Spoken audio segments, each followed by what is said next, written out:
नमस्कार दोस्तों, आप सभी लोगों का एचपी पाठशाला पर स्वागत है। जैसा कि हम सभी लोग जानते हैं कि हमारी ये रिवीजन सीरीज है पर्यावरण को लेकर के। तो आपके एग्जाम के पहले मैं आप सभी लोगों को जो पर्यावरण से संबंधित विभिन्न महत्वपूर्ण प्रश्न आपके लिहाज से इंपॉर्टेंट है वो सभी तथा विभिन्न प्रकार के जो कॉन्सेप्ट जिनको लेकर के प्रश्न बनते हैं वो करा दूंगा। तो अगर आप वीडियो को पूरा सुन भी लेंगे और इस वक्त खैर अब चीज़ों को याद करने का समय भी नहीं बचा है तो आप सुनेंगे ही, तो अच्छे से अगर आप वीडियो पूरा सुन भी लेंगे तो भी आपका काम चल जाएगा। उम्मीद है दोस्तों आप अच्छे से पर्यावरण में नंबर गेन कर पाएंगे, क्योंकि बहुत ही महत्वपूर्ण कॉन्सेप्ट हैं। और विगत में हम लोग रिवीजन सीरीज में क्या करते हैं, पहले दोस्तों हम सभी लोग संबंधित चैप्टर पढ़ते हैं, फिर उससे जो विगत वर्ष के विभिन्न प्रकार के जो वर्ष हैं, उन जो विभिन्न वर्षों में पूछे गए प्रश्न हैं उन सब पर हम सभी लोग बातचीत करते हैं, तो जिससे आप सभी लोग अपनी तैयारी का आकलन भी कर पाएंगे। तो हमने कल कहाँ तक का पढ़ लिया था, तो शिक्षण के सिद्धांत हम लोगों ने पढ़ लिया था पूरी तरीके से। आज हम सभी लोग शिक्षण सूत्रों के बारे में बात करेंगे। अच्छा, जल्दी से इसका रिकैप कर लेते हैं, हम सभी लोग रिवीजन कर लेंगे एक बार। तो जैसे कि पहला शिक्षण सिद्धांत हमने क्या पढ़ा था, क्रियाशीलता का सिद्धांत। तो इसके अंतर्गत क्या था, क्रियाशीलता के सिद्धांत के अंतर्गत होता है करके सीखना, अर्थात इसमें बच्चा अपने हाथों से करके सीखता है, प्रत्यक्ष हस्तपरक अनुभव ग्रहण करता है, वास्तविकता से संबंध रखता है। तो ये सभी इसके अंतर्गत शामिल है दोस्तों, ठीक है। और वास्तविक अवलोकन को बढ़ावा देता है। आलोचनात्मक चिंतन का तात्पर्य है कि विभिन्न प्रकार के गुण दोषों में वह गुण दोषों के बारे में जान सकता है, समझ सकता है। अगला हमारा सिद्धांत था दोस्तों कि रुचि का सिद्धांत। रुचि का तात्पर्य जैसे कि हमने बताया था, पूर्व के लेक्चर में बात भी करी थी।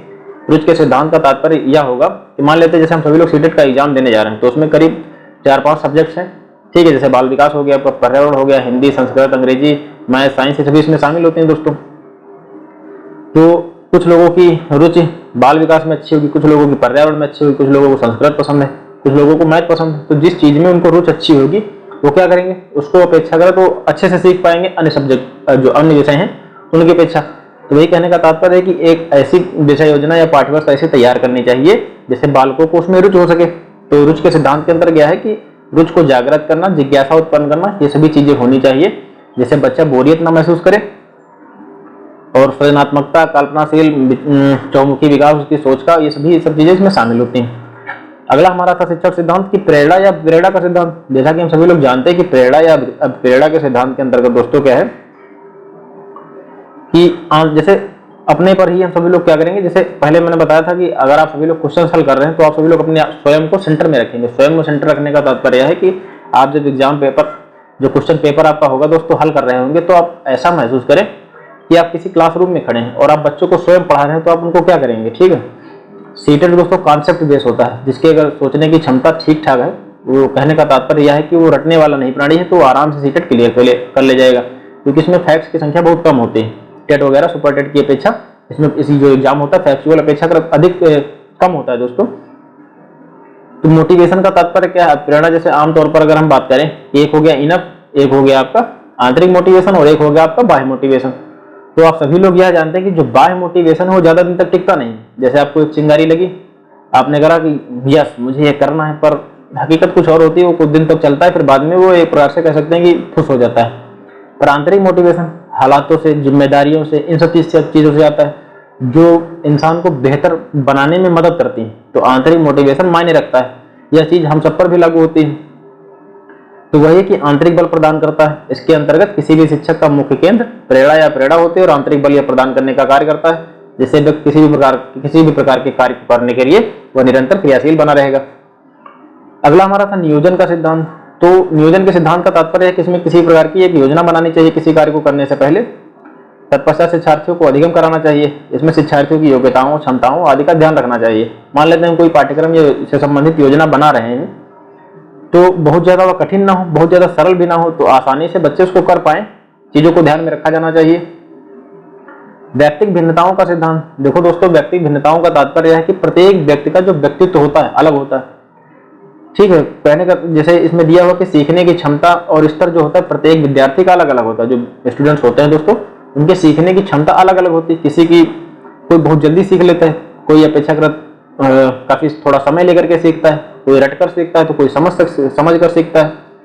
तो इन व्यक्तिगत भिन्नताओं को ध्यान में रखा जाना चाहिए। किसी के ऊपर जो चीजें हों वो बोझ ना होने पाए, सभी लोग आसानी से उसको समझ सके। तो वही कहने का तात्पर्य है कि इसमें व्यक्तिगत भिन्नताओं का सिद्धांत कि जो शिक्षार्थी आपके बहुबुद्धि वाले होते हैं उन पर चीजें बोझ नहीं होनी चाहिए, हस्त गतिविधियों आदि के माध्यम से सिखाना चाहिए, ठीक है। ये हो गया आपका आवृत्ति का सिद्धांत।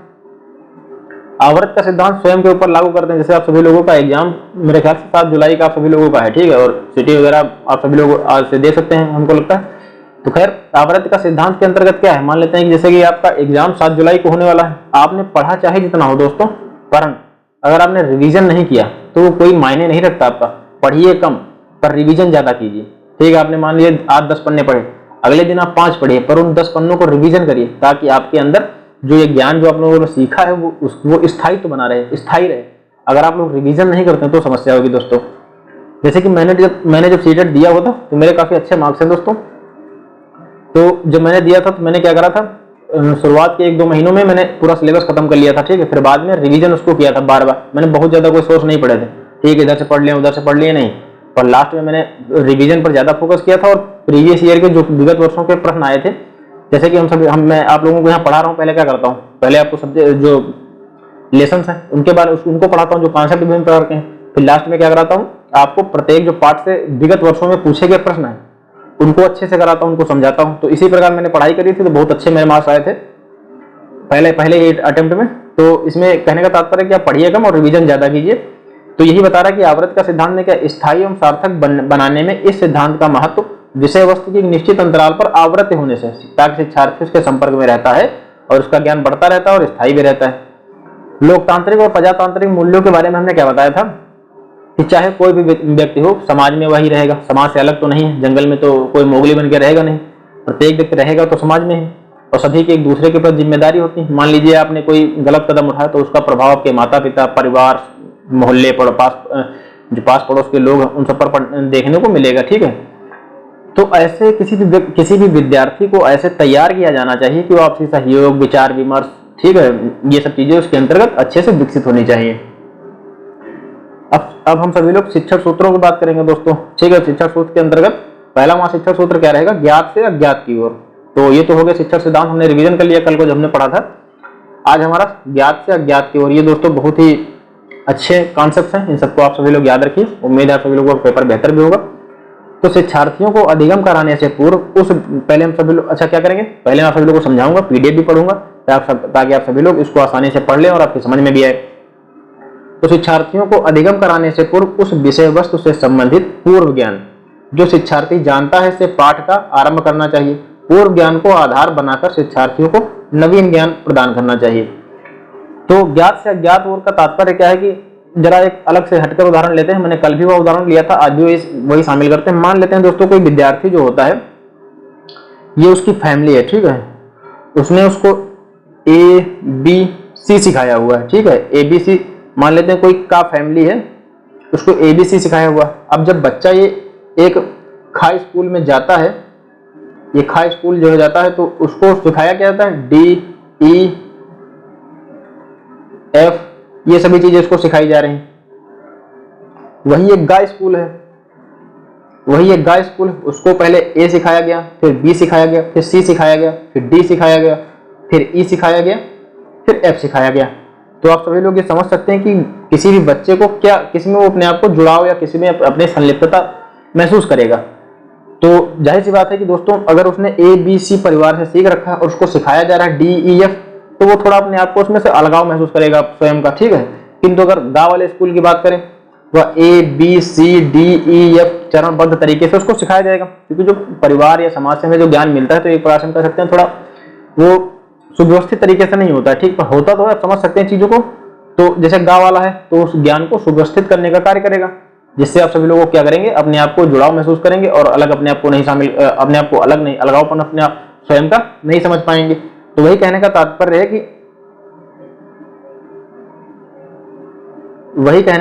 कि दोस्तों शिक्षार्थियों को अधिगम कराने से पूर्व उस विषय वस्तु से संबंधित पूर्व ज्ञान जो शिक्षार्थी जानता है से पाठ का आरंभ करना चाहिए। पूर्व ज्ञान को आधार बनाकर शिक्षार्थियों को नवीन ज्ञान प्रदान किया जाना चाहिए।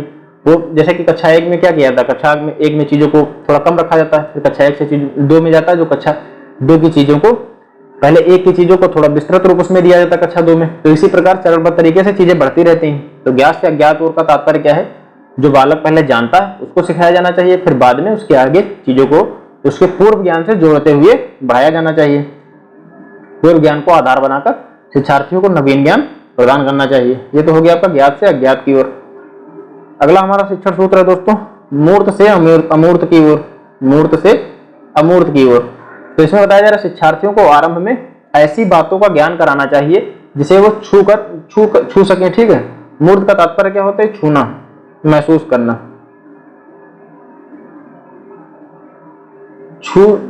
छुई जाने वाली वस्तुएं, एक प्रकार से हम कह सकते हैं कि मूर्त का तात्पर्य क्या है? मूर्त का तात्पर्य क्या है दोस्तों? छू सकने वाली वस्तुएं,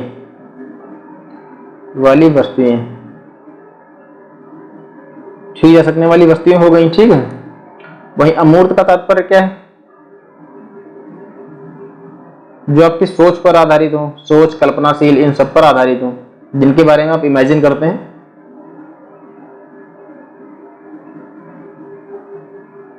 जिनके बारे में आप सभी लोग सोचते हैं, इमेजिन करते हैं। तो शिक्षार्थियों को आरंभ में ऐसी बातों का ज्ञान कराना चाहिए जिसे वो छू सकें, ठीक है, देख सकें।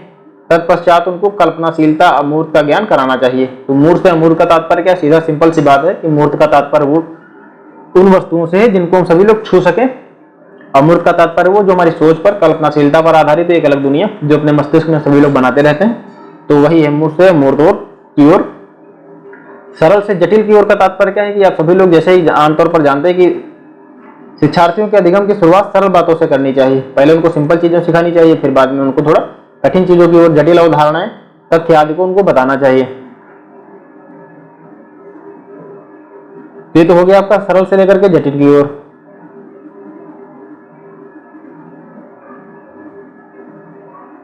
जैसे कि अगर इसमें हम सरल से जटिल की ओर एक उदाहरण की बात करें तो जैसे कि मान लेते हैं कि पहले तो किसी भी व्यक्ति, जो प्रत्येक विद्यार्थी किस प्रकार के आवासों में रहता है, ठीक है, इन सब के बारे में उनको बताना जाना चाहिए। जैसे कि मान लेते हैं कि ये आपके घर मकान हो गए, तो बताया जाना चाहिए कि किस प्रकार के घर मकानों में रहते हैं। ठीक है, फिर ये तो हो गई सरल बात। अब जैसे सभी लोग जानते हैं कि फला आदमी फला किस प्रकार के मकान में रहता है, कैसे उसकी बनावट है। फिर बाद में इसमें क्या किया जाना चाहिए? अंतर उसको खोजने को दिया जाना चाहिए। तो थोड़ा ये हो गया कठिन काम, वो 3-4 बातें सोचेगा, उनको अलग करेगा, उसमें समानताओं के आधार पर विभाजित करने का कार्य करेगा। तो शिक्षार्थियों के अधिगम की शुरुआत सरल बातों से करनी चाहिए, तत्पश्चात उनको जटिल अवधारणाएं जो है बतानी चाहिए। जैसे कि पहले शिक्षार्थियों से इस प्रकार का, जो विद्यार्थी होते हैं उनसे सवाल किए जाने चाहिए वो किस प्रकार के आवास या मकानों में रहते हैं। फिर उसमें कुछ उनको मकानों में उनकी समानताओं के आधार पर उनको विभाजित करने की बात की जानी चाहिए। जैसे कि मान लेते हैं कि हमारा जो भारत देश है दोस्तों, सभी लोग हम जानते हैं कि विविधता मूलक है। अलग अलग प्रकार की जलवायु, मिट्टी, बनावट, पहनावा, ये सभी इस भारत में पृथक रूप से पाई जाती हैं। तो इन सब में समानताओं के आधार पर हम विभाजन करने को भी दे सकते हैं। तो ये तो हो गया आपका सरल से लेकर के जटिल की ओर। अच्छा, पूर्ण से अंश की ओर का तात्पर्य क्या है? कहने का पहले इसको समझते हैं, पढ़ते हैं क्या लिखा हुआ कि अधिगम कराए जाने से पहले पाठ का सारांश प्रस्तुत करना चाहिए। सिखाए जाने से पूर्व मान लेते हैं कि इस पाठ का सारांश प्रस्तुत करना चाहिए। ठीक है, इसमें दिया हुआ कि अधिगम कराए, जब जैसे कि आप किसी भी चीज के बारे में जब बताने जा रहे हैं, कि जैसे आज हमको क्या, एक प्रकार से हम कह सकते हैं कि किसी चीज को हम पढ़ा रहे हैं तो ठीक, उसका संक्षिप्त स्टोरी बता दें कि आज हम किस बारे में चर्चा करेंगे। ठीक है, फिर बाद में उसको हम सभी लोग विस्तृत रूप से पढ़ाएं विभिन्न, जैसे कि अधिगम कराए जाने से पूर्व पहले पाठ का सारांश प्रस्तुत करना चाहिए, फिर उसके बाद उसके विभिन्न अंशों के बारे में बताया जाना चाहिए कि इसमें कौन कौन से भाग अलग अलग करके जो भी कैटेगरी है उसके बारे में बात करनी चाहिए। तो पहले आप क्या करेंगे? मोटा मोटा बता देंगे। ठीक है, जैसे कि मान लेते हैं आपने जंगल लिया। ठीक है, जंगल के बारे में क्या करना है? तो जंगल पेड़ पौधे होते हैं। आमतौर पर सारांश का क्या होगा? विभिन्न प्रकार के पेड़ पौधे होते हैं, जानवर पाए जाते हैं। ठीक है, तो ये तो हो गया एक संक्षिप्त सारांश। किंतु अगर जब उसको विभिन्न प्रकार के अंशों के बारे में बात करेंगे तो उसमें किस प्रकार के पेड़ पाए जा सकते हैं, किसी एक स्पेसिफिक एरिया में किस प्रकार के पेड़ हो सकते हैं, जानवर किस प्रकार के पाए जा सकते हैं, उनमें कौन कौन से अंतर हो सकते हैं, तो इन सब पर बाद में उसके अलग से हम सभी लोग बात करेंगे। तो पहले पाठ का सारांश प्रस्तुत किया जाना चाहिए पूर्ण से अंश की ओर, फिर उसके बाद विभिन्न अंशों का करना चाहिए। जैसे कि इसमें एक एग्जाम्पल दिया हुआ कि यातायात साधनों के विषय में पढ़ाने से पहले उन्हें यातायात के साधनों के विषय में बताया जाना चाहिए। तो कह रहा है कि यातायात साधनों के विषय में पढ़ाने से पहले उन्हें यातायात के साधनों के विषय के बारे में बताया जाना चाहिए। उसके उपरांत एक एक करके यातायात के साधनों के फायदे और नुकसान के बारे में बताना चाहिए। कि उदाहरण की बात करें, जो आपका एग्जांपल दिया हुआ कि जैसे कि जो यातायात साधन है, सबसे पहले हमको उनके बारे में बताया जाना चाहिए कि यातायात साधन क्या करते हैं, हमें एक स्थान से दूसरे स्थान पर पहुंचाने में मदद करते हैं, हमारे समय को बचाते हैं। फिर बाद में उनके जो फायदे नुकसान, इन सब पर विस्तृत रूप से चर्चा करनी चाहिए। तो ये तो हो गया आपका पूर्ण से लेकर के अंश की ओर। अगला हमारा है कि विशिष्ट से लेकर के सामान्य की ओर। तो इसमें समझते हैं कि सर्वप्रथम क्या किया जाना चाहिए कि शिक्षार्थियों को एक विशेष उदाहरण के द्वारा विषय के अर्थ को स्पष्ट करना चाहिए। जैसे कि मान लेते हैं कोई हम टॉपिक पढ़ा रहे हैं, तो उससे रिलेटिव जो भी जुड़ा हुआ एक उदाहरण ले, ठीक है, उसको एक पृथक रूप से हम उसको बता दें, ताकि एक विद्यार्थियों को मोटा मोटा एक आंकड़ा हो जाएगा कि आज हम क्या सीखने वाले हैं, किस बारे में बात करने वाले हैं। ठीक है। उसके उपरांत अन्य उदाहरण देते हुए विषय का सामान्यीकरण किया जाना चाहिए। फिर उसके बाद उस पृथक रूप से अलग अलग कई उदाहरण दिए जाएं और फिर विषय का सामान्यीकरण किया जाना चाहिए। जैसे कि उदाहरण की बात करते हैं कि शिक्षार्थियों को यह बताना चाहिए कि भोजन हमारे लिए क्यों आवश्यक है। शिक्षार्थियों को यह बताया जाना चाहिए कि भोजन हमारे लिए क्यों आवश्यक है। उसके बाद अन्य उदाहरणों द्वारा यह स्पष्ट किया जाना चाहिए कि अन्य जीवों को भोजन की आवश्यकता क्यों होती है। अंत में यह सामान्यीकरण प्रस्तुत करना चाहिए कि सभी जीवों को भोजन की आवश्यकता होती है। ठीक है। तो ये थोड़ा टाइपिंग मिस्टेक है दोस्तों। कहने का तात्पर्य है कि विशिष्ट से सामान्य की ओर सबसे पहले क्या किया जाना चाहिए, जो हम टॉपिक पढ़ा रहे हैं उससे संबंधित एक कोई विशेष उदाहरण दे देते हैं। ठीक है। फिर उसके बाद में अन्य उदाहरणों को दे करके हम सभी लोग विषय का सामान्यीकरण करने का कार्य करते हैं। जैसे कि इसमें दिया हुआ कि हमें भोजन क्यों हमारे लिए क्यों आवश्यक है, क्योंकि हमें भोजन से ऊर्जा मिलती है, कार्य करने की हमारी क्षमता में वृद्धि होती है। ठीक है। तो इन सब के बारे में बाद में पृथक रूप से भी बात की जानी चाहिए। अन्य उदाहरणों द्वारा यह भी स्पष्ट किया जाना चाहिए कि अन्य जीवों को भोजन की आवश्यकता क्यों है। तो हमने तो अपने बारे में बात कर ली। अच्छा, अब अन्य जीवों को भोजन की आवश्यकता क्यों है, उनकी भी अपनी एक विशेष नीड है दोस्तों। जैसे कि उनको भी एनर्जी की आवश्यकता होती है, कार्य करने के लिए, जिंदा रहने के लिए उन्हें भी भोजन की आवश्यकता होती है। तो इन सबका बाद में सामान्यीकरण, उनको तोड़ तोड़ करके टुकड़ों में एक प्रकार से हम कह सकते हैं उनको समझाया जाना चाहिए। तो ये तो हो गया आपका विशिष्ट से लेकर के सामान्य की ओर। अब हम सभी लोग विश्लेषण से लेकर के संश्लेषण की ओर। अगला हमारा दोस्तों शिक्षक सूत्र क्या है, विश्लेषण से लेकर के संश्लेषण की ओर। तो इसमें क्या है, अगर हम मोटे तौर पर बात करें तो व्यापक इसमें चर्चा कर लेते हैं। ठीक, व्यापक चर्चा के बाद में चीजों का हम सारांश या निचोड़ प्रस्तुत करते हैं। तो विश्लेषण से संश्लेषण की ओर अगर हम एक लाइन में इसको परिभाषित करने का कार्य करें तो व्यापक चीजों के बाद, व्यापक चर्चा के बाद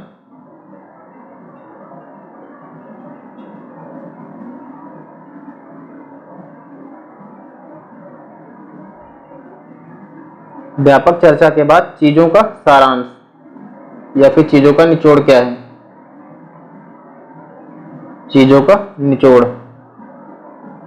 आप इसको ऐसे अपने दिमाग में रखिए कि पहले विश्लेषण का तात्पर्य क्या है कि बहुत ज्यादा किसी भी चीज पर चर्चा किया जाना चाहिए, उसके विभिन्न महत्वपूर्ण जो भी पहलू हो सके उन सब पर बात करी जानी चाहिए। फिर बाद में क्या किया जाना चाहिए कि आखिर हमने क्या सीखा। अगर एक लाइन में, जैसे कि आप सभी लोग क्या करते हैं, जैसे आप लोगों ने पैराग्राफ जब हल करा, ठीक है, तो उसमें क्या दिया जाता है कि इसका संक्षिप्त शीर्षक क्या है। तो वही कहने का तात्पर्य कि अगर पैराग्राफ को हम सभी लोग देखते हैं तो एक प्रकार से विश्लेषण हो गया, बहुत बड़ा हो गया, उसको आप लोगों ने पढ़ा। जैसा कि हम सभी लोग सीटेट में जानते भी दोस्तों, उसमें क्या होता है काफी बड़े बड़े पैराग्राफ वगैरह भी आते हैं। तो ये तो हो गया आपका विश्लेषण।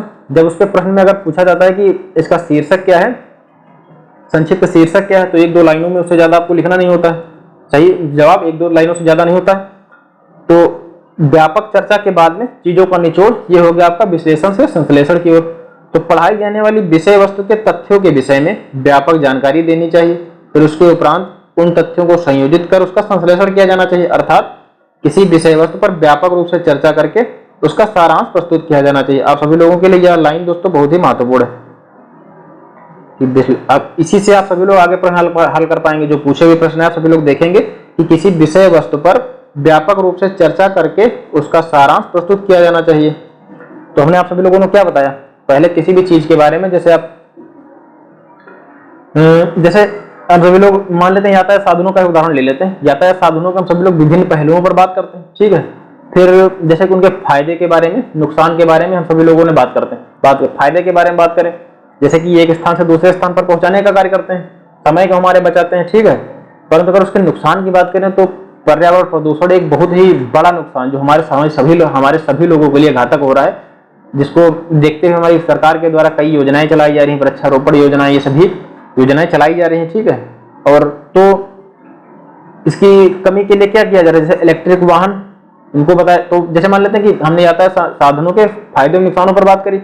अब अगर हम इसका संश्लेषण निचोड़ प्रस्तुत करना चाहें कि मान लेते हैं कि जैसे कि डीजल पेट्रोल से चलने वाले यातायात प्रदूषण फैला रहे हैं, तो इसका निचोड़ क्या हो जाएगा दोस्तों कि हम इनका प्रयोग ना करके इलेक्ट्रॉनिक वाहन को बढ़ावा दें। ये तो हो गया आपका एक शीर्षक, ठीक है, समझ लेते हैं कि उससे जुड़ा हुआ शीर्षक, अर्थात मोटे मोटे तौर पर हम कह सकते हैं कि उसका सारांश क्या होना चाहिए कि इससे हमें क्या सीखने को मिला। तो ये हो जाएगा कि हमें इलेक्ट्रिक वाहनों को बढ़ावा दिया जाना चाहिए ताकि हमारा पर्यावरण जो है सुरक्षित रह सके, उसको संरक्षित किया जा सके। तो विश्लेषण से संश्लेषण की ओर यही कहने का तात्पर्य है कि पढ़ाई जाने वाली विषय वस्तु के तथ्यों के विषय में व्यापक हमको जानकारी उपलब्ध कराई जानी चाहिए, उसके विभिन्न पहलुओं पर बात करी जानी चाहिए, उसके उपरांत उन तथ्यों को आपस में जोड़ करके संश्लेषण करना चाहिए, अर्थात किसी भी विषय वस्तु पर व्यापक रूप से चर्चा करके उसका सारांश प्रस्तुत किया जाना चाहिए। यह हो गया आपका शिक्षण सूत्र विश्लेषण से लेकर के संश्लेषण की ओर। अगला जैसे कि जंगलों के उदाहरण भी दिया हुआ दोस्तों, जैसे जंगलों के दोहन से होने वाले नुकसान के विषय में व्यापक रूप से चर्चा करके यह सारांश प्रस्तुत किया जा सकता है कि जंगल पर्यावरण में संतुलन बनाए रखने के लिए अति आवश्यक है। जैसे कि जंगल की जब बात करी जाए तो उसमें जंगलों की निरंतर, जैसे कि समय के साथ साथ दोस्तों शहरीकरण, नगरीकरण, औद्योगिकरण बढ़ रहा है, निरंतर वृद्धि इसमें हो रही है, ठीक है। हालांकि इसकी भी अपनी जरूरत है, परंतु एक प्रकार से देखा जाए जिंदा रहने के लिए एक लिमिटेड हमें वन, भूमि, आवास, ये सभी तो चाहिए ही चाहिए। तो जंगलों को निरंतर दोहन से नुकसान हमें हो रहा है, उनको विस्तृत रूप से हमने उस पर चर्चा करी। तो इसका सारांश क्या प्रस्तुत किया गया कि जंगल जो है दोस्तों होते हैं कि पेड़ पौधे जो हैं पर्यावरण के संतुलन को बनाए रखने के लिए अति आवश्यक है। तो विश्लेषण से संश्लेषण का तात्पर्य है कि किसी भी चीज के बारे में विस्तृत रूप से चर्चा हम लोगों ने करी, फिर उसको हम सभी लोगों ने क्या करा, उसका संक्षिप्त रूप बताया, एक निष्कर्ष बता दिया उचित क्या होना चाहिए। अगला हमारा है कि अनुभव से तर्क की ओर। आप सभी लोग गांव में इस कहावत भी सुनते होंगे कि अनुभव जो होता है शिक्षा से एक प्रकार से हम कह सकते हैं कि बड़ा माना जाता है। तो अनुभव से तर्क की ओर बात करते हैं, जिसमें क्या है इसको भी समझते हैं अच्छे से। शिक्षार्थी अपने आसपास के वातावरण का अवलोकन करता है। अवलोकन के बारे में हम लोगों ने पूर्व के लेक्चर में जो हम सभी लोग विभिन्न प्रकार के कौशल के बारे में पढ़ रहे थे, तो उसमें हम सभी लोगों ने क्या देखा था कि अवलोकन होता क्या है, किसी भी चीज को ध्यान से देखना, उनको रिकॉर्ड करना, उनको नोट करना, एक प्रकार से किसी भी अवलोकन कौशल के अंतर्गत आते हैं। तो किसी शिक्षार्थी अपने आसपास के वातावरण का अवलोकन करते हैं और उनके अवलोकन से उनके अनुभव जुड़े होते हैं। जैसे कि हम किसी चीज को देख रहे हैं, ऑब्जर्व कर रहे हैं निरंतर, ठीक है, तो हमारे उससे अनुभव जुड़ जाएंगे। कहने का तात्पर्य है कि हमने क्या देखा है, इसके क्या अपने फायदे हो सकते हैं, क्या नुकसान हो सकते हैं, किसी भी प्रोजेक्ट को लेकर के उसके हमारे अपने अनुभव हो जाएंगे कि इसके क्या चीज नुकसान हो सकते हैं, क्या फायदे हो सकते हैं। इस अनुभव के उनके अपने अपने तर्क हो सकते हैं। हालांकि अगर जैसे किसी भी चीज को मान लेते हैं कि किसी अपने अपने तर्क हो सकते हैं। कहने का तात्पर्य है कि कोई मान लेते हैं किसी भी एक चीज को लेकर के अगर आप 5 लोगों को, जैसे कोई एक चीज है दोस्तों, अब इसको 5 लोग ऑब्जर्व कर रहे हैं, ठीक है, 4-5 लोग इसको अलग तरीके से ऑब्जर्व कर रहे हैं, तो इसमें प्रत्येक विद्यार्थी के अपने अपने अनुभव शामिल होंगे, प्रत्येक विद्यार्थी के अपने अपने तर्क होंगे, उसका नजरिया इसको देखने का अलग होगा, ठीक है। इन चारों विद्यार्थी अलग अलग तरीके से इसको डिफाइन करेंगे। तो अवलोकन से उनके अनुभव जुड़े होते हैं और उस अनुभव के उनके अपने अपने तर्क होते हैं। जैसे कोई बालक यह कहता है कि हल्दी लगाने से उसकी चोट ठीक हो जाती है, जैसे कि हल्दी के बारे में इसमें दिया गया कि कोई बालक कहता है कि जो हल्दी लगाने से दोस्तों उसकी चोट जो होती है ठीक हो जाती है। वही दूसरा बालक यह कहता है कि लौंग से उसका दांत का दर्द ठीक हो जाता है और दवाई की जरूरत नहीं पड़ती। तो जैसे कि उसने दांत में दर्द हो रहा है तो घर वालों ने क्या करा, देसी नुस्खा बताया कि आप लौंग को दांतों के नीचे दबा लीजिए, जो कि एक विशेष प्रकार का कहें तो एक अच्छा काम भी करता है दांतों के दर्द में लौंग। तो उसको उसके जैसे दांतों का दर्द ठीक हो गया, तो उसका अपना एक अनुभव प्राप्त हुआ कि हाँ इसका इस्तेमाल करने से हमारे दांतों का दर्द चला गया। वहीं जब आप लोगों ने गाँव में सुना भी होगा, जब चोट लग जाती है तो हल्दी चूने का इस्तेमाल करते हैं, तो हल्दी लगाने से उसकी चोट ठीक हो जाती है। तो सबके अपने अपने अनुभव हो गए, ठीक है। अब इसके पीछे तर्क दिया जाना चाहिए, तो पहले तो ये अनुभव हो गए, फिर इसके बाद में उनको तर्क समझाया जाना चाहिए कि दोनों का तर्क है कि भाई बिना दवाई खाए ही सही हो जाते हैं। उनको यह बताया जा सकता है कि कुछ मसालों को दवाई के रूप में भी प्रयोग किया जा सकता है। अच्छा, अब इसके पीछे तर्क दिया जाना चाहिए, उनके अपने अपने अनुभव। जैसे कि एक विद्यार्थी ने क्या करा, एक विद्यार्थी ने यह बताया कि मान लेते हैं कि लौंग खाने से दांत का दर्द ठीक हो गया, वहीं दूसरे विद्यार्थी ने कहा हल्दी को लगाने से चोट ठीक हो जाती। तो ये तो हो गया उनका अपना अनुभव। अब इसके पीछे का तर्क क्या होगा कि हाँ, कुछ मसाले जो होते हैं दवाई के रूप में भी प्रयोग करे जा सकते हैं। बच्चों के अनुभव उनके संसार से जुड़ने, विमर्श करने और सीखने की प्रक्रिया को बढ़ाता है। जो भी उनके अनुभव वास्तविक जीवन से जुड़ने में उनकी सहायता करते हैं, विभिन्न प्रकार की सोच का विकास करने का सोच डेवलप करने में उनकी मदद करते हैं, सीखने की प्रक्रिया जो अधिगम होता है उसको सार्थक बनाने का कार्य करते हैं।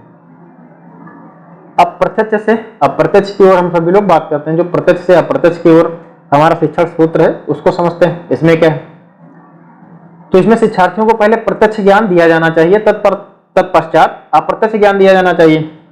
प्रत्यक्ष ज्ञान में शिक्षार्थी जो देखता है, प्रत्यक्ष ज्ञान में क्या होता है दोस्तों, जो शिक्षार्थी जो देखता है उसे सरलता से ग्रहण कर लेता है, जबकि अप्रत्यक्ष ज्ञान में ग्रहण करने में उसे कठिनाई होती है। जैसे ग्रहों उपग्रहों के विषय में पढ़ना, ठीक है, पहले शिक्षार्थी तारों, सूर्य, चंद्रमा आदि के विषय में पढ़ाना चाहिए, क्योंकि तारे, सूर्य और चंद्रमा को शिक्षार्थी देखता है।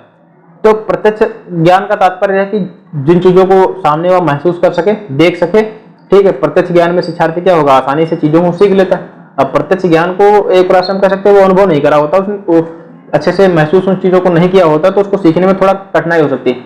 जैसे कि हम सभी लोग ग्रहों उपग्रहों के बारे में हम सभी लोगों ने पढ़ा ही तो है, तो किताबी बेस तो ही प्रकार से हम कह सकते हैं ज्ञान है सभी लोगों के पास। ग्रहों उपग्रहों के विषय में पढ़ाने से पहले शिक्षार्थियों को तारों, सूर्य, चंद्रमा आदि के विषय में पढ़ाया जाना चाहिए, क्योंकि तारे, सूर्य और चंद्रमा को शिक्षार्थी देखता है।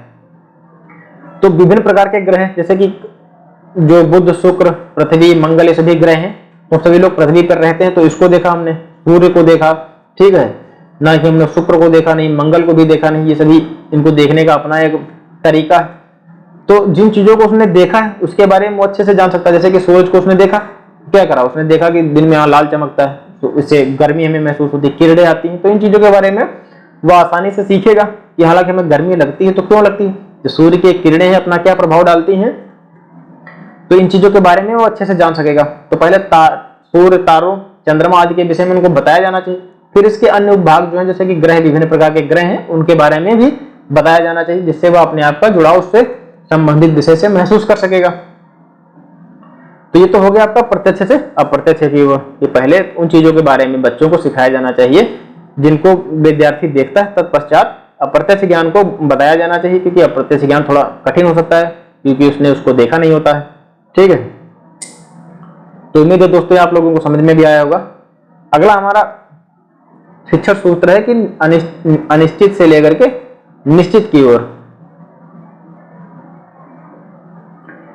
तो इसमें क्या दिया हुआ कि बालक को जो ज्ञान होता है दोस्तों अनिश्चित और अस्पष्ट होता है, उसके ज्ञान को शुरुआत मानकर उसे निश्चित ज्ञान की ओर अग्रसर करना चाहिए। तो इस तथ्य का मतलब क्या है, कहने का तात्पर्य है कि जैसे हमने अभी बताया था कि जैसे पारिवारिक ज्ञान क्या है, वो अव्यवस्थित होता है, सुव्यवस्थित नहीं होता है। तो बालक को ज्ञान तो होता है, वो चीजों के बारे में जानता, तो मान लेते हैं कोई वस्तु है, ठीक है, तो उसका गलत वगैरह बिगड़ा हुआ नाम तो जान सकता है, पर अगर उसको सुव्यवस्थित ज्ञान जो बताया जाएगा वो उसको विद्यालय में प्रदान करा गया। हालांकि ये एक अपवाद भी हो सकता है दोस्तों, तो एक समझने के बेस पर ही बात है। जैसे कि मान लेते हैं कि समाज या परिवेश से चीजों जो बच्चों को ज्ञान प्राप्त हो, थोड़ा अव्यवस्थित ज्ञान है, फिर विद्यालय में उसने पढ़ा, उसके पीछे का लॉजिक जाना, उनकी चीजों के बारे में अच्छे से जो तर्क वितर्क उन सब पर उसने विचार विमर्श करा,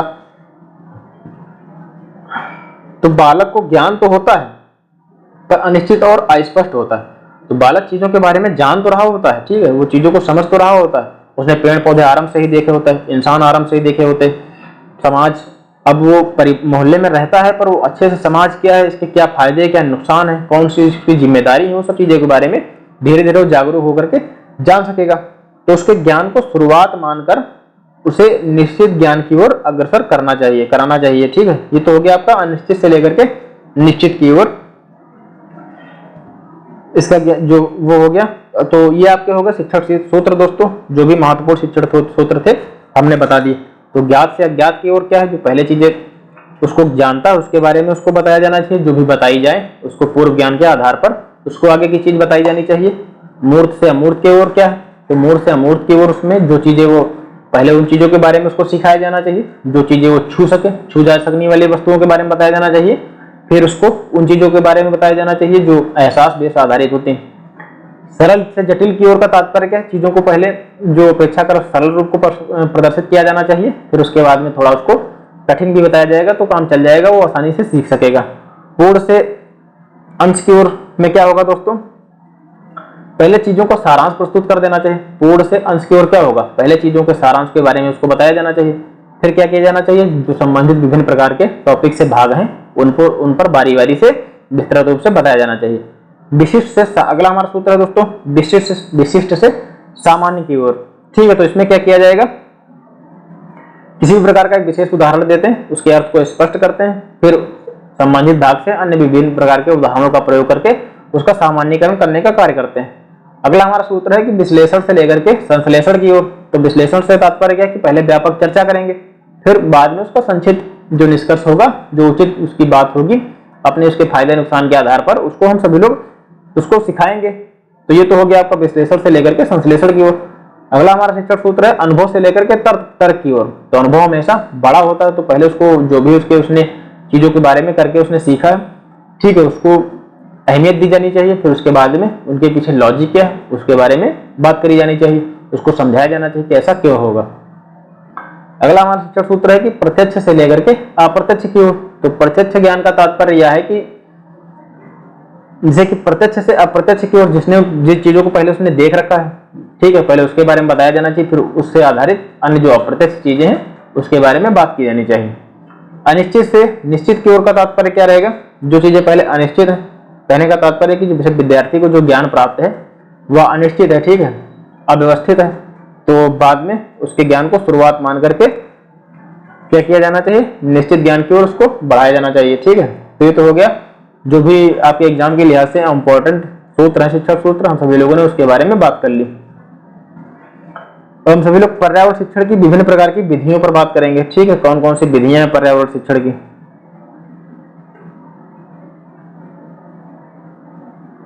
ये सभी इनसे क्वेश्चन देखने को दोस्तों मिलते हैं, तो इसको भी बात करेंगे, समझेंगे हम सभी लोग। ये आपका टॉपिक लंबा होने वाला है थोड़ा। 1 मिनट गर्म पानी पी लेता हूं।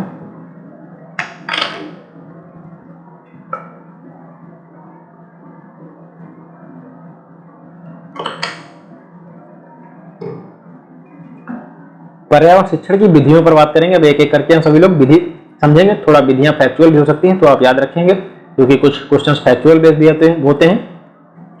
तो समझते हैं, आइए देखते हैं क्या लिखा हुआ है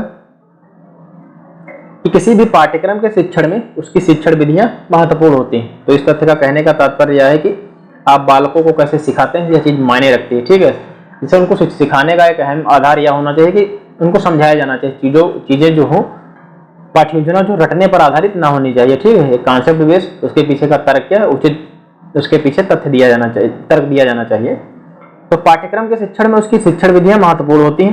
शिक्षण विधियां अपनाते समय शिक्षक को शिक्षार्थियों की व्यक्तिगत विभिन्नताओं को ध्यान में रखना चाहिए। तो जो भी शिक्षण विधियां दोस्तों अपनाई जा रही हैं, तो इसको अपनाने से पूर्व क्या करना चाहिए कि प्रत्येक विद्यार्थी की कोशिश यह करी जानी चाहिए कि प्रत्येक विद्यार्थी की अपनी व्यक्तिगत विभिन्नताओं को ध्यान में रखा जाना चाहिए। क्योंकि हमने क्या करा, अभी हमने जब हम सभी लोग पूर्व में सिद्धांतों पर बात कर रहे थे, तो उसमें दिया हुआ था कि व्यक्तिगत विभिन्नताओं का सिद्धांत। तो व्यक्तिगत विभिन्नताओं के सिद्धांत में क्या था कि प्रत्येक व्यक्ति की पर्सनालिटी अपनी अलग अलग होती है।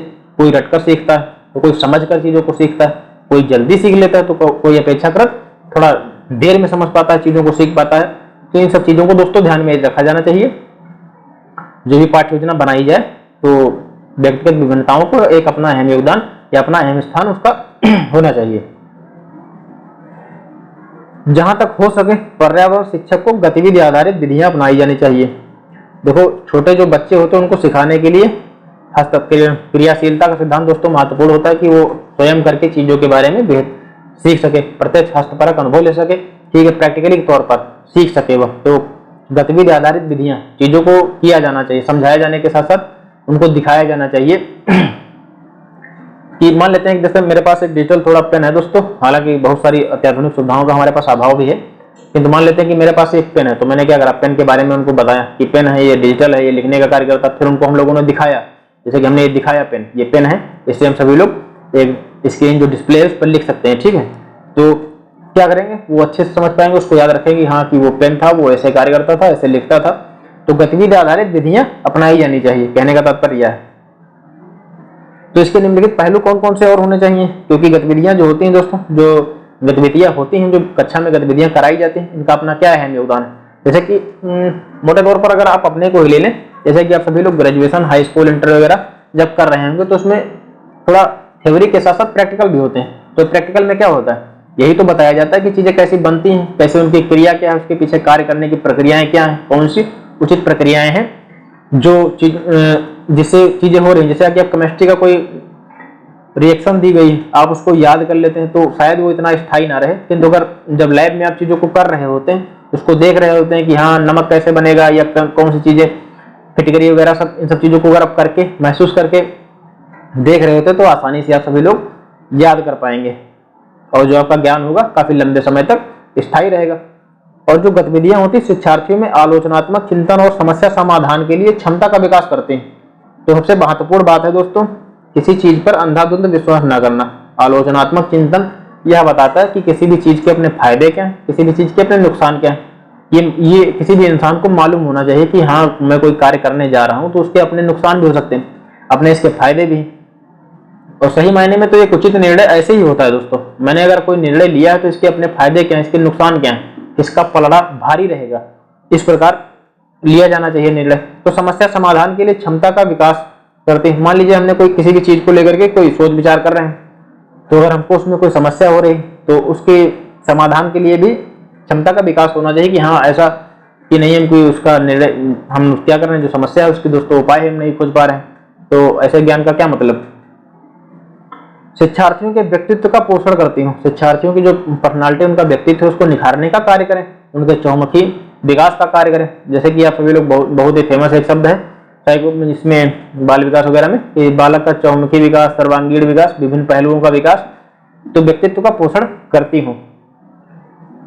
पाठ्य वस्तुओं और संदर्भों की बहुलता को बढ़ावा देती हूँ। जो पाठ्य वस्तुएं हैं दोस्तों, संदर्भों की बहुलता को बढ़ावा देती हूँ। शिक्षार्थियों को प्रत्यक्ष हस्तपरक अनुभव उपलब्ध कराती हूँ। जैसे कि हमने पहला जो शिक्षक सिद्धांत पढ़ा था उसमें क्रियाशीलता का सिद्धांत था, तो उसमें एक शब्द मेरे ख्याल से आया हुआ था कि प्रत्यक्ष हस्तपरक अनुभव उपलब्ध कराते हैं। मान लीजिए जैसे कि अगर हम अपने आप को लेकर के मान लेते हैं किसी आप ट्रिप पे गए हुए हैं कहीं घूमने, जैसे कि आप घर पर बैठे हुए हैं, इंटरनेट पे आप देख रहे हैं कि हाँ मनाली कैसी होती है, शिमला कैसा है, गोवा कैसा है, हिमाचल प्रदेश कैसा है, तो आप देख रहे हैं नेट पर, तो आप चीज़ों को देख करके इतना महसूस नहीं कर सकते ऑनलाइन वगैरह, जैसा कि वहां जाकर के आप चीज़ों को महसूस कर पाएंगे, उसकी सुंदरता क्या है, उसके अपने महत्व क्या है, क्या उसकी विशेषताएं हैं। तो वही है कि चीज़ों को करके सीखने में अपना प्रत्यक्ष हस्तपरक अनुभव उपलब्ध कराने का कार्य करती हैं। गतिविधियां ऐसी होनी चाहिए। अगला कि शिक्षार्थियों के सृजनात्मकता का विकास करती हैं। सृजनात्मकता दोस्तों ये सकारात्मक एक शब्द है। सृजनात्मकता का तात्पर्य यही है कि आप विभिन्न किसी भी चीज को लेकर के उसके विभिन्न पहलुओं पर बात कर सकें, ठीक है, ना कि चीजों अंधविश्वास पर आधारित हो, रूढ़िवादियों पर आधारित हो, ठीक है, ना ही किसी पूर्वाग्रह पर आधारित हो कि महिलाएं अपेक्षाकृत पुरुषों से कमजोर होती हैं या पुरुष अपेक्षाकृत महिलाओं से अधिक ताकतवर होते हैं, उनका दिमाग अच्छा होता है, ऐसा नहीं, ये सब चीजें गलत बात है। तो सृजनात्मकता का विकास करते हैं, उसकी सोच जो क्रिएटिविटी हो, किसी भी समस्या को लेकर के उसके पास दो चार अपना समाधान होने चाहिए, ठीक है। यह सभी हम सभी लोगों को किसी भी विद्यार्थी को सिखाया जाना चाहिए। शिक्षार्थियों को स्वयं सीखने योग्य बनाती है। ऐसी जो गतिविधियां होती हैं दोस्तों स्वयं सीखने योग्य बनाती हैं। स्वयं सीखने का तात्पर्य यह है कि वह चीजों के बारे में स्वयं सीख सकेगा, ठीक है। जब वह चीजों को कर रहा होगा, मान लेते हैं किसी प्रोजेक्ट को वह कर रहा है, उसमें उसकी गलतियां हों तो उसमें सुधार करने का कार्य करेगा, तो वो अगर उसको दोबारा करेगा तो उसको पता है मुझे कौन सी गलती नहीं करनी। जैसे कि एक बहुत ही प्रचलित कहावत है कि वह इंसान एक हारा हुआ इंसान चीजों के बारे में बेहतर यह बताने का कार्य करता है कि उसे कहां पर गलतियां नहीं करनी चाहिए, ठीक है। एक जीता हुआ इंसान उतना नहीं बता सकता जितना हारा हुआ इंसान। देखिए उसने कई जगहों पर उसने हार का सामना किया, वो अपनी कुछ गलतियों को लेकर के, तो उसको वो बताएगा कि हाँ फला जगह पर आपको गलती नहीं करनी है। सामूहिक गतिविधियों को बढ़ावा देना चाहिए। विभिन्न प्रकार की जो सामूहिक गतिविधियां हैं, मैंने बताया था कि लोकतांत्रिक प्रजातांत्रिक मूल्यों का सिद्धांत में हमने बताया था कि बालक को ऐसा ना बनाया जाए कि नफरती आधार पर हो, ठीक है। उसको अपने देश की, अपने परिवार की, अपने माता पिता की इज्जत करना और विचार विमर्श लेन देन पर आधारित होने चाहिए, ना कि वो स्वयं को ही सही ठहराए, सामने वाले को सुने ही ना। तो सामूहिक गतिविधियों को बढ़ावा दिया जाना चाहिए, क्योंकि समूह में सीखना सहपाठी द्वारा सीखने को प्रोत्साहित करता है और कक्षा में सामाजिक अंतरक्रिया को बेहतर करने का कार्य करता है। ठीक है दोस्तों, तो जैसे मान लेते हैं कि 4 लोग बैठे हैं, ठीक है, तो क्या करेगा, उनसे अच्छे से बात कर सके, कुछ चीजें उनसे सीखे और कुछ अपना जो ज्ञान हो सामने वाले को प्रदान कर सके। इन सब पर चीजें आधारित होनी चाहिए। सामाजिक अंतरक्रिया को बेहतर बनाने का कार्य करता है, सामाजिक लेन देन को बढ़ावा दे दिया जाना चाहिए। इस प्रकार की शिक्षण विधियां होनी चाहिए। ठीक, ऐसे उनको सिखाया जाना चाहिए कि हाँ, जैसे कि मान लेते हैं सामाजिक अंतरक्रिया को बेहतर बनाने का क्या क्या तात्पर्य है। कहीं रोड पर चल रहा कोई एक्सीडेंट हो जाता है किसी का, तो उसकी मदद करे, आगे आए, क्योंकि देखा जाए तो एक प्रकार से यह नैतिकता भी है दोस्तों, या फिर एक समाज की जिम्मेदारी भी। हालांकि चीजें बदल रही हैं, अब एकाकीपन लोगों को सिखाया जा रहा है, लोग एक दूसरे की मदद नहीं करना चाहते हैं, स्वयं को बेहतर बनाने में लगे हुए हैं, भागम भाग दौड़ वगैरह। खैर क्या कर सकते हैं। जीन पियाजे और एलन वाइगोस्की ने बच्चों के सीखने के तरीकों पर सबसे पहले अध्ययन करा। सबसे पहले दोस्तों अध्ययन किया पर्यावरण शिक्षण की निम्नलिखित विधियां हैं। तो खैर ये तो तथ्य आपको समझने के लिए ही अहम है कि एलन वाइगोस्की और जीन पियाजे ने बच्चों के सीखने के तरीकों पर सबसे पहले अध्ययन किया। पर्यावरण शिक्षण की जो विधियां दोस्तों हैं निम्नलिखित हैं।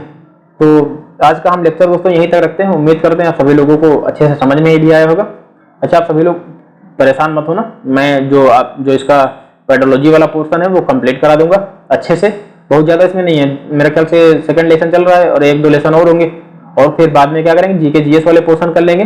जिन क्षेत्रों से अधिक क्वेश्चन बनते हैं तो आसानी से ईवीएस का पोर्शन आपका कंप्लीट हो जाएगा। तो पहले इसको समाप्त करने के बाद विगत वर्षों के प्रश्नों पर हम सभी लोग आराम से बात करेंगे। ठीक है, एक एक करके छोड़ेंगे कुछ भी नहीं, कंप्लीट आपका पूरा करा देंगे। कोशिश तो यही रहेगी। खैर दोस्तों, अगर किसी व्यक्तिगत समस्या का सामना नहीं करना पड़ा तो उम्मीद करते हैं आप सभी लोगों को कंप्लीट हो जाएगा।